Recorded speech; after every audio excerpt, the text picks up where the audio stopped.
اچھا، کئی قسم کی دلچسپ صورتحال انسان کو پیش آتی ہے اپنے معاملات میں. ایسا ہی ایک سوال ہمیں ایک دوست نے پوچھا. وہ کہتے ہیں اگر نماز پڑھنے کے فوراً بعد کوئی آ کر بتا دے کہ صحیح قبلہ رخ نماز ادا نہیں کی گئی تو کیا صحیح سمت کر کے دوبارہ نماز ادا کرنی چاہیے؟ جی نہیں، اگر تو دوران نماز کسی نے توجہ دلا دی اور نمازیوں نے نماز کے دوران سن لیا تو امام اور نمازی قبلہ درست رخ کر لیں. اسی طرح اگر کوئی اکیلا نماز پڑھ رہا ہے اور خاص طور پہ انسان جب سفر میں جاتا ہے تو بعض اوقات کسی کے گھر ٹھہرا ہوا ہے، صبح اٹھا پتہ نہیں چلا کدھر ہے قبلہ، تو اس نماز پڑھ رہا ہے، دوران نماز گھر والا آ گیا، اس نے کہا کہ مولوی صاحب اب تو نماز اس طرف ہے قبلہ، تو وہ دوران نماز ہی اپنا قبلہ درست کر لے تو اس میں کوئی حرج نہیں ہے، ٹھیک ہے.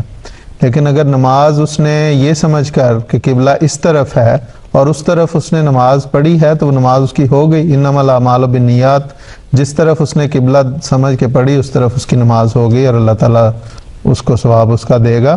اس لیے دوبارہ نماز دہرانے کی ضرورت نہیں. ٹھیک ہے، لیکن جب علم ہو جائے تو اس کو درست کر. اس لیے اگر دیکھیں تو جب تحویل قبلہ ہوئی ہے تو وہ بھی احادیث میں آتا ہے کہ ایک شخص حضور صلی اللہ علیہ وسلم کے ساتھ مسجد نبوی میں نماز پڑھ کے ایک صحابی گئے اور مدینے کی ایک دوسری مسجد کے قریب سے گزرے تو لوگ بیت المقدس کی طرف منہ کر کے نماز پڑھ رہے تھے.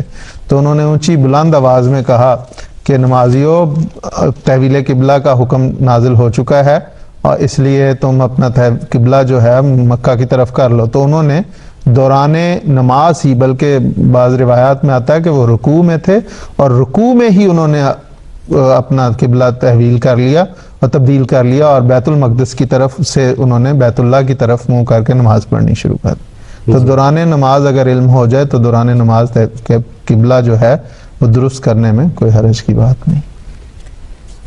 ٹھیک ہے.